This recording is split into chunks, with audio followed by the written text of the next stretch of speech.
ang loob ni Rovi kay Junior at pumayag na itong magpakasal kay Junior.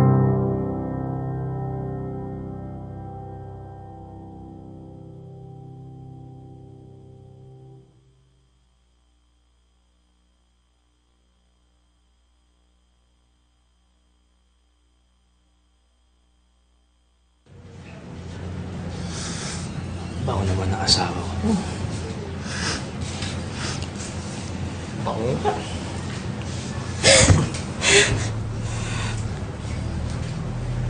Mukhang may pakulo ang asawa ko sa honeymoon namin, ha? Sige, mas lalo kong gaganahin, eh. Junior, sabi lang, wala ako sa mood, wala ako sa mood. Wala ako sa mood. Pansin ko nga. Kanina ka pa wala sa mood mula nung dumating yung mga magulang mo sa kasal natin, eh. Si Tatay Mando nga, di mo pa rin hanggang umalis sila. Pwede ba? Huwag mong mabanggit-banggit ang pangalan ng tatay ko. Hindi mo na sila dapat pinapunta sa kasal natin. Nasira tuloy yung araw ko.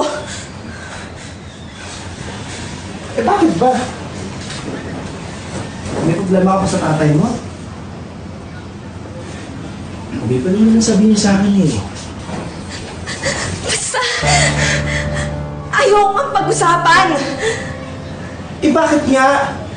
Pero, Robin, tatanungin ko yung asawa mo ko. Asawa mo na ako. Pues manahimik ka! Huwag mo na akong kulitin! Kundi masisira ang relasyon natin! Sige. Ito naman, oh.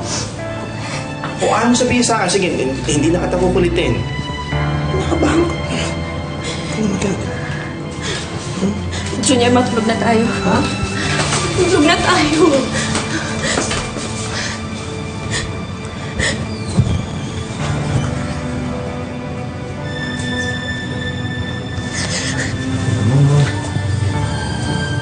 Hindi siya magtampo sa akin.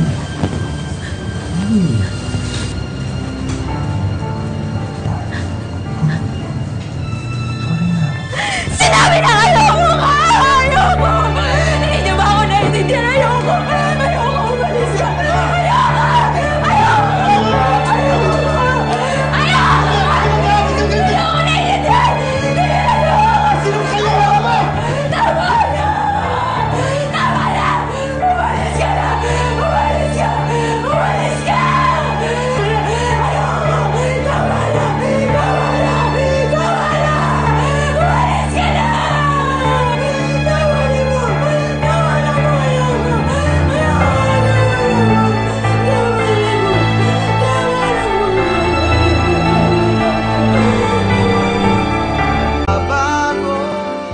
Kumain ka na muna. Mahirap magtrabaho nang walang laman yung tiyan. Wala kaming delivery ngayon. Umihina na yung kumpanya, eh. Mukhang magkasara na nga ako, eh.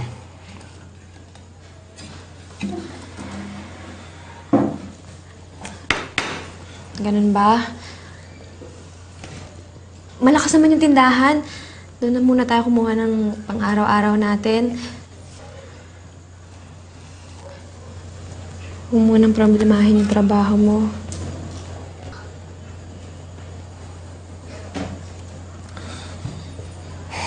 Huwag ka mag-alala.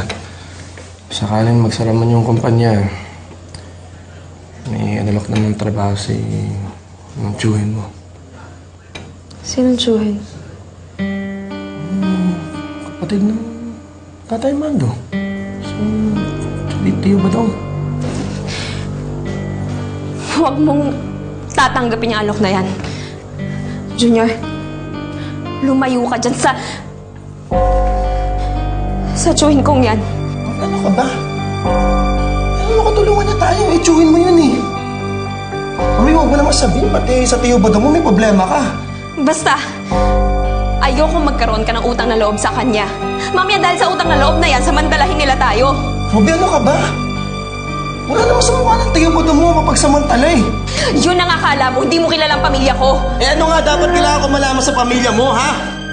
Eh ba't nagalit ka? Ayaw na ayaw mo lumalapit ako sa kanila. Dahil masama sila, iba ugali nila. Basta, maraming dahilan pero hindi ko na sasabihin sa'yo dahil ayokong madamay ka pa. Para sa ikatatahimik ng relasyon natin, iwasan mo sila. Lumayo ka sa pamilya ko! Yan lang ang hilingin ko sa'yo.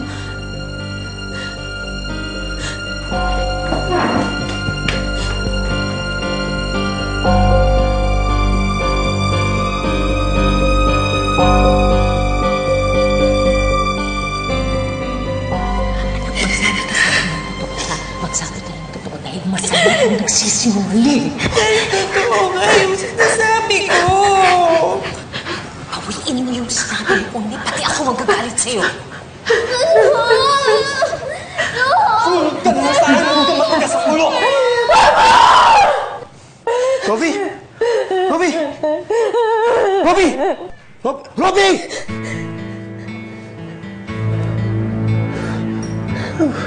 Nanaginip ka na naman, ano ba?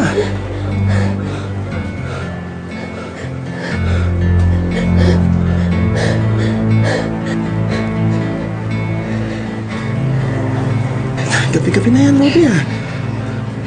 Ano ba iniisip mo? Ano sabihin mo sa akin?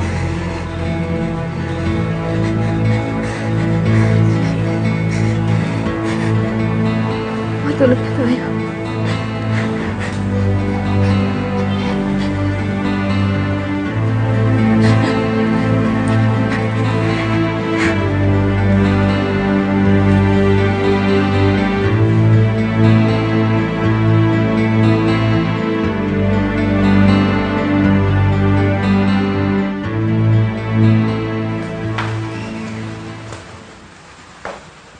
Hana? Hana? Malamig ba? Oo. Kasi naman eh, dumi-dumi mo. Oo, linis na niya, oh. Oh, ganda-ganda, oh. Dumi-dumi kasi. Oh, malamig ba yung tubig? Ha? Oh. Ano ginagawa mo sa anak ko? Akin na, bitawan mo nga siya! Robby, ano ka ba? Pinapalagawa mo yung bata. Ano ka ba? Basang-basa si Hana. Pinapalagawa. Huwag mo nga hawakan ng anak ko! Robby, ano naman masama sa ginagawa ko? Ginagawa ko to lagi pag wala ka. Simula ngayon, hindi mo napapakialaman si Hana. Ako ang magpapaligo sa kanya! Robby, ano ka ba? Robby, wala naman masama sa ginagawa ko eh. Robby!